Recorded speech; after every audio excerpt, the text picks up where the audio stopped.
Bien. Bonjour à tous. Soyez les bienvenus au CCLJ. Nous sommes réunis ici entre amis. Je pense que tous ceux qui sont ici ont pu, surtout tout le signe de l'amitié, pour honorer, célébrer, pour la 16e fois déjà, les Mensch de l'année. Alors cette année, c'est un homme et une femme. Ce n'est pas nouveau. Par contre, ce qui est nouveau, c'est que c'est un couple. Paul et Tamara.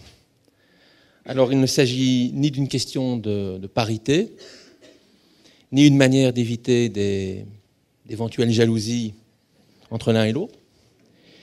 Non, le comité des Mensch s'est réuni et nous estimions qu'ils le méritaient tous les deux et que l'un et l'autre, évidemment, ou l'un sans l'autre plutôt, ça ne présentait aucun intérêt. Et car si nous les honorons cette année, c'est précisément parce qu'ils ont tous les deux, dans leurs domaines respectifs, porté les valeurs auxquelles nous sommes tous attachés ici. Qu'ils ont également valorisé la transmission, que ce soit pour Paul vers un plus large public, pour Tamara surtout par rapport à la jeunesse, et qu'ils l'ont fait en plaçant à chaque fois l'individu au cœur de leurs préoccupations. Oui, la dimension humaniste est très présente dans ce qu'ont fait les Damblons. Alors vous me direz, l'humanisme, tout ça, c'est un mot assez un peu lourd, comme ça, un peu abstrait. Pas du tout. Quand on observe bien les Damblons, on s'aperçoit que cette notion est tangible, et palpable, et extrêmement importante pour eux. Enfin, si nous les honorons aussi, c'est parce que ce sont des amis du CCLJ. Depuis des années, ils nous suivent, ils nous fréquentent, avec fidélité, même depuis le début pour Paul.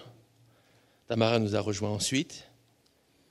Que serait la cérémonie des Bnei Mitzvah, bar et bat mitzvah laïque, sans Tamara?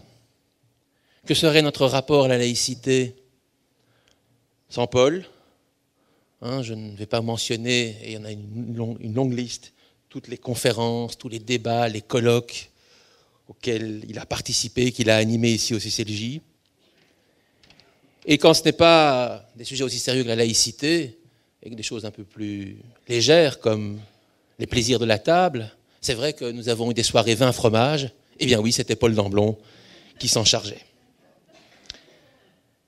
Des amis fidèles, j'ai dit, eh bien, croyez-moi, leur amitié, leur fidélité nous honorent. Et avant de céder la parole à toute une série de personnes qui vont venir nous parler de Paul et de Tamara, nous dire ce qu'ils savent de Paul et de Tamara, permettez-moi d'appeler le président du Centre communautaire laïque juif, David Suskind, Henri Gutmann, qui souhaite vous dire quelques mots de bienvenue.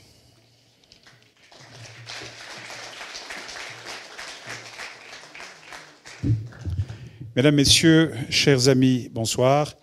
L'avantage de travailler à 2 étages d'intervalle entre Nicolas et moi, c'est que je vais vous dire à peu près la même chose, mais dans le désordre et avec des couleurs différentes, ce qui prouve qu'on pense de la même manière et qu'on estime les lauréats d'aujourd'hui à la très haute valeur où on les tient.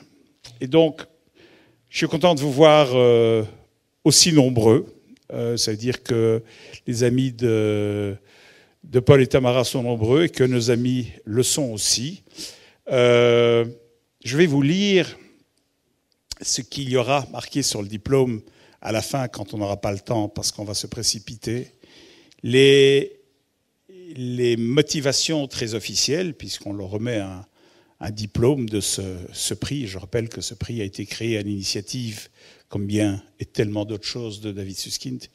Donc, à Tamara Damblon, pour son militantisme laïque et féministe de la première heure, pour sa contribution au rituel juif laïque et son œuvre de transmission auprès de la jeunesse. À Paul Damblon, pour son humanisme, son engagement en faveur de la laïcité et sa détermination à jeter des ponts entre les différents courants. Depuis 16 ans, c'est vrai, c'est la première fois que nous avons un couple, ce qui fait que nous sommes déjà au 30e et 31e lauréat. Et je n'ai pas pu m'empêcher de faire un rapprochement entre ce couple et un autre couple très célèbre, un prix Nobel de physique. Qui ça? Paul. Il y a une femme et un homme, un couple, qui ont eu un prix physique. Exactement, exactement.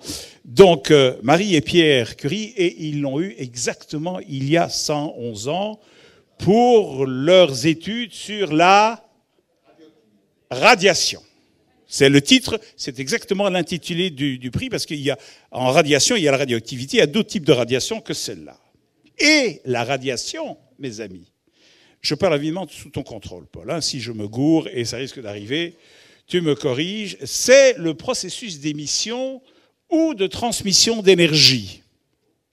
Je n'irai pas plus loin, je ne parlerai pas d'ondes et de particules. Or, Tamara et Paul sont des sources de radiation. Ce sont des émetteurs, des transmetteurs, des raconteurs d'histoires, de rêves, des passeurs de connaissances, de convictions, de passions, des pédagogues et des créateurs, des militants qui ont le souci des autres, qui ont foi dans l'homme, dans le futur. Et comme dans la tradition juive, ils croient que le monde est perfectible. L'une, d'une plume légère, a aidé nos enfants, petits-enfants, à s'endormir et à rêver. Merci, maman abeille. L'autre, d'une voix chaude et souriante, nous a tant éclairés et nous a aidés à nous tenir en éveil. Merci, monsieur le professeur. Tous deux ont aidé le CCLJ à penser et à réaliser son judaïsme laïque. Merci, les amis. Hier soir, dans cette même salle, s'est tenue la formidable fête annuelle de la JJL. Et en sortant, il y a une monitrice qui s'est arrêtée devant les photos. Vous savez, quand on rentre à droite, il y a le mur des mensch. C'est la première chose qu'on voit d'ailleurs. C'est ce à quoi on s'accorde à donner le plus d'importance, même plus qu'il y a un petit mur derrière des administrateurs. Parce que ce sont les mensch qui sont les modèles pour nous et pour ces jeunes. Elle regarde le mur, puis elle se tourne vers moi et elle me dit « Mais pourquoi est-ce qu'ils sont tous si vieux ?» Et c'est vrai, quand vous les regardez, il n'y a pas de madrichim encore dessus. Et puis, je suis très interloqué et je lui dis « Mais c'est pas vrai, regarde bien, il y en a qui n'ont que 50 ans. » Et puis, un peu désarçonné, je lui dis tu sais, on ne naît pas mensch. On peut commencer à le devenir très tôt, mais il faut toute une vie pour s'en rendre compte, et surtout pour que les autres s'en rendent compte. De toute façon, pour Tamara et Paul, la question ne se pose pas, puisque eux, ils sont en train de vivre une jeunesse très, très, très longue, donc on ne parle pas de vieux. Et donc, à partir de demain, leurs photos, d'un réalisme très, très damblonien, parce que je n'ai pas envie d'utiliser l'autre, eh bien, cette formidable photo, eh bien, elle sera sur nos murs. Et nous, CCLJ, nous sommes honorés de vous avoir parmi nous, d'être nos mensch, parce que vous portez nos valeurs et vous êtes encore aujourd'hui garant de notre futur. Merci et bravo.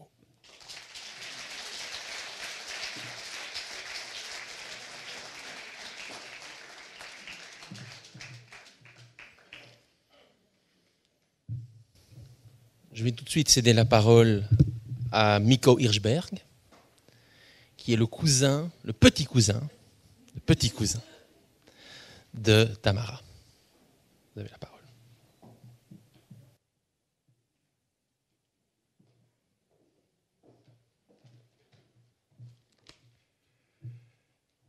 Chers Tamara et Paul, c'est un grand honneur pour moi de pouvoir vous adresser ici la parole. On m'a demandé de dresser un portrait de Tamara vu par sa famille. De 1917 à 1920, entre 100 000 et 200 000 juifs ont été tués au cours de la guerre civile dans le sud de la Russie et l'Ukraine. Le 15 février 1919, le pogrom de Proskourov a fait 1600 victimes. Les jeunes de Proskourov se sont organisés pour aider les orphelins. Parmi ces volontaires, il y avait Frida Engelmann et Lazar Galperin, qui, ayant fait connaissance de cette manière, ne se sont plus quittés. Frida, la mère de Tamara, était très entreprenante. Les bolcheviks ont arrêté son père, Mikhail Engelmann, en tant que capitaliste. Frida, accompagnée de sa sœur aînée, Mina, sont partis à la recherche du père. Elles l'ont retrouvé et réussi à le libérer à Rostov, à 1200 km de Proskourov. La famille s'est alors réfugiée en Pologne. Mina s'est mariée avec Avram Hirschberg, mon grand-père, qui habitait à Anvers. Mon père, David Salomon, est né en 1924. Frida et Lazare les ont rejoints quelques années plus tard. Hélène est née au début des années 30 et Tamara en 1937. On ne dit jamais l'âge des dames. Hein, c'est bon. Dès sa naissance, Tamara était une enfant éveillée, sociable et très entreprenante. C'était une fille rayonnante de charme. C'est comme cela que la famille décrit sa mère Frida. En hébreu, Tamar signifie date ou palmier. Dans la Bible, Tamar est un personnage controversé. Belle-fille de Yehuda, elle est la femme qui se révolte contre son statut de veuve stérile. Après s'être déguisée en prostituée, elle trompe Yehuda et lui fait un enfant. Son rôle de féministe révoltée fait que le nom de Tamar ou Tamara n'est pas un nom traditionnel juif. Il est cependant populaire au début du XXe siècle chez les jeunes sionistes.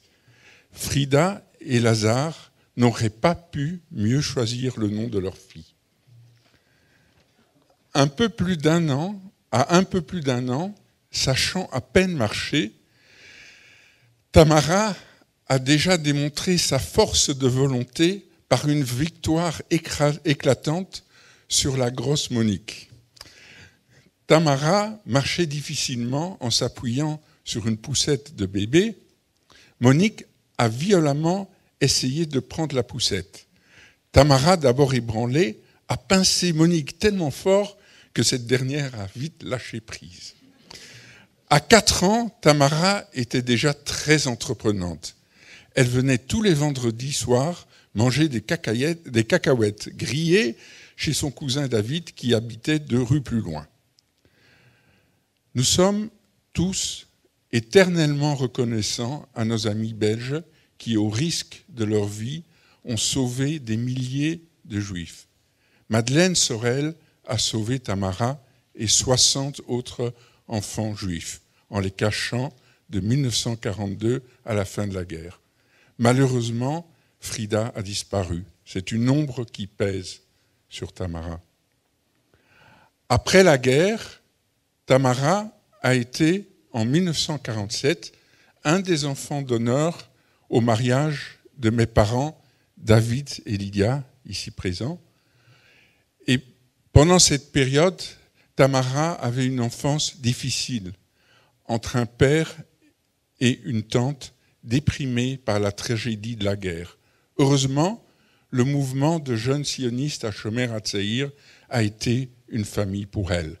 Tamara, après avoir été membre, y est devenue madricha, cheftaine. Cette expérience de groupe d'enfants lui a certainement été précieuse comme institutrice et ensuite comme directrice du centre des jeunes. Petite abeille, Deborah en hébreu, est un autre exemple du positivisme de Tamara. Ma grand-mère, Mina, était toute fière d'être un personnage important dans les aventures de Petite Abeille. J'ai beaucoup d'autres souvenirs très vagues de Tamara. En résumant, c'est une grande cousine, fantaisiste et chaleureuse, chez qui je pouvais venir sans prévenir me réfugier pour lire des bandes dessinées. Avec Paul Damblon et Tamara a trouvé une âme sœur et fondé une famille qui cultive l'hospitalité. C'est pour cela qu'en 1975, la première visite familiale que mon épouse Monique, la petite Monique, et moi, nous avons fait, était chez les Damblon. Paul nous a servi à cette occasion un délicieux Beaujolais Saint-Amour. Jamais depuis un vin ne m'a semblé aussi bon. La combinaison de culture, littérature, philosophie est poursuivie par Deborah et Emmanuel. Les Damblon ont fondé une dynastie. Chez Tamara et Paul, c'est un grand honneur de vous féliciter pour le titre de Mensch de l'année. Mais pour moi, vous êtes les Mensch du siècle.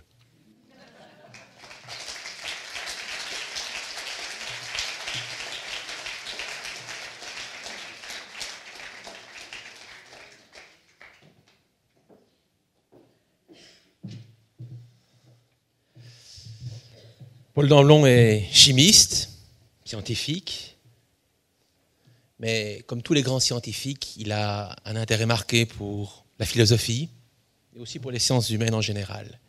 Et c'était au contact d'un philosophe comme Jacques Socher qu'il a pu creuser toutes les questions de philosophie. Jacques, la parole est à toi. Juste avant de lui céder la parole, on m'a communiqué un papier, une Peugeot de la plaque GCW 404 doit déplacer son véhicule avant la fin de la cérémonie. S'il y a une personne dans la salle concernée.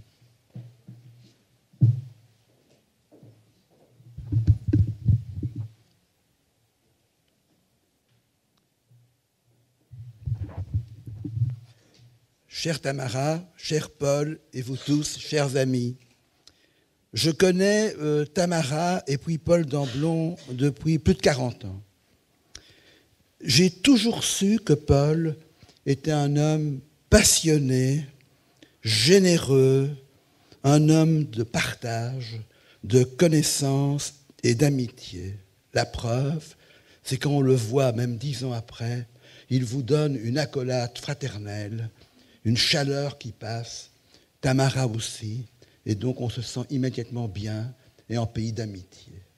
Leur maison est un pays d'amitié. Chimiste, élève de Lucie de Broucker, dont il fut toujours très reconnaissant. C'est un homme de reconnaissance. Il est reconnaissant à son papa, il est reconnaissant à sa mère, il est reconnaissant à ses professeurs. Il n'oublie pas. C'est donc un homme de mémoire, et de mémoire d'affection également. C'est un chimiste, bon, un vrai scientifique, très bien, mais aussi, il a une autre corde à son arc, c'est même plusieurs cordes, il est musicien. Et ce n'est pas du tout secondaire, ce pas de deux entre la science et la musique.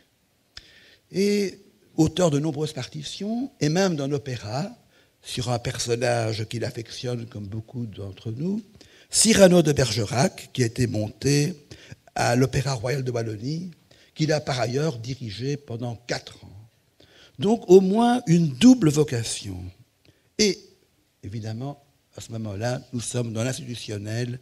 C'est un des piliers de la télévision belge, où tu as été présent, Paul, dès le début, avec une émission scientifique extraordinaire, de vulgarisation, ce qui ne veut pas dire de simplification abusive.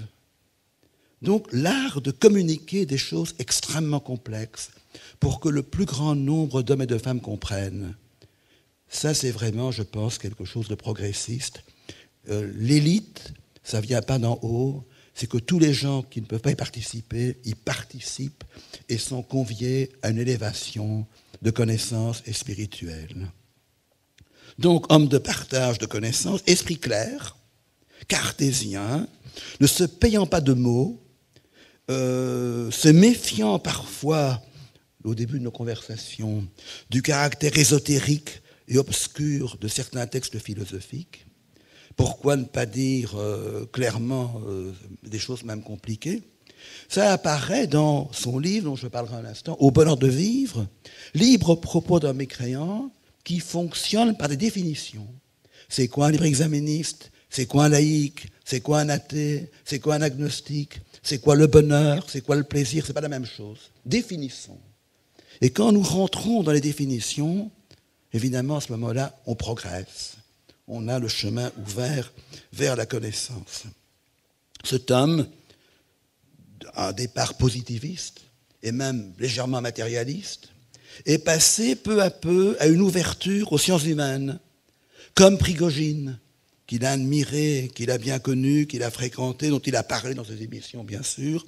Et comme Prigogine, il a lancé un pont entre les sciences, la philosophie et l'art. Et ça, c'est l'expérience, certains d'entre vous s'en souviennent, de Babel, qui est une aventure exceptionnelle. On rencontrait sur le plateau de Babel des langues différentes, des savoirs, des cultures, des humanistes.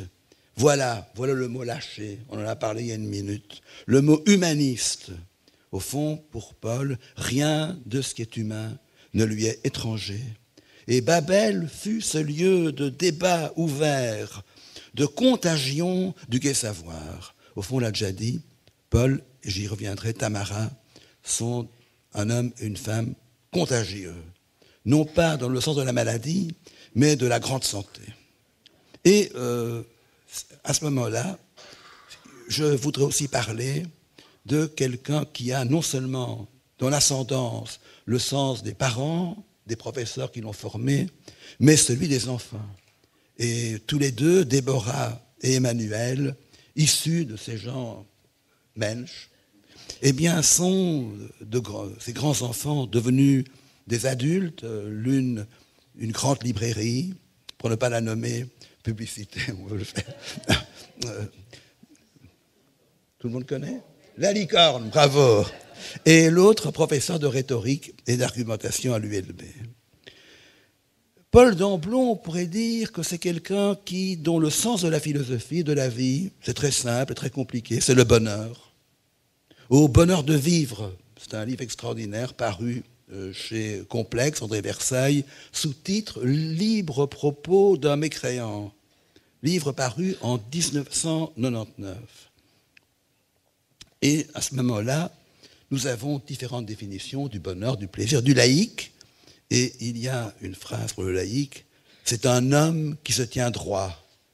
C'est magnifique cette définition. La droiture, l'honnêteté intellectuelle et l'honnêteté de tous les jours. Ça veut dire que cet homme va évidemment propager la laïcité sous la forme des fêtes de la jeunesse laïque, la fête de la jeunesse laïque, terre d'humanisme, et bien d'autres démarches. Donc c'est un laïc opératif, pas uniquement théorique, opératif. Et à ce moment-là, nous voyons quelqu'un qui va se manifester de toutes ces manières précises. Enfin, c'est quelqu'un qui a le sens du repas. C'est un cuisinier hors pair. Si vous avez l'occasion, mais réservez d'avance, d'être invité chez Tamara et d'Amblon, vous passerez une soirée vraiment extraordinaire. Non seulement la nourriture est bonne, les vins sont exquis, les fromages sont très bons, les desserts aussi, la conversation est à la hauteur des mets. Et donc on a vraiment le plaisir du banquet, au sens vient du terme, le banquet. Et Tamara maintenant. Eh bien Tamara, c'est quelqu'un qui a formé Paul d'Amblon. Ah oui. L'a polissé, de la pierre brute a fait une pierre plus précieuse. Et Paul d'Amblon aussi a eu une certaine influence sur Tamara. Donc ils sont indivisibles l'un de l'autre. Il n'y aurait pas Paul d'Amblon sans Tamara, ni Tamara sans Paul d'Amblon. Un vrai couple, quoi. Tamara, l'auteur d'une série qui a beaucoup compté dans la vie d'un tas d'enfants, vos enfants, petits-enfants, Petite Abeille, de beaucoup de livres, de contes pour enfants, aussi écrivain pour adultes, on l'oublie souvent, femme engagée au CCLJ et ailleurs, femme de culture et de tolérance, féministe intelligente, et oui, ça arrive. Mais, et à ce moment-là, c'est quelqu'un qui, lui, elle aussi, communique sa passion. Donc c'est une fête que vous soyez les mensch de l'année, et non seulement les mensch de l'année, mais les amis de beaucoup d'entre nous. Merci d'être là et d'être vous.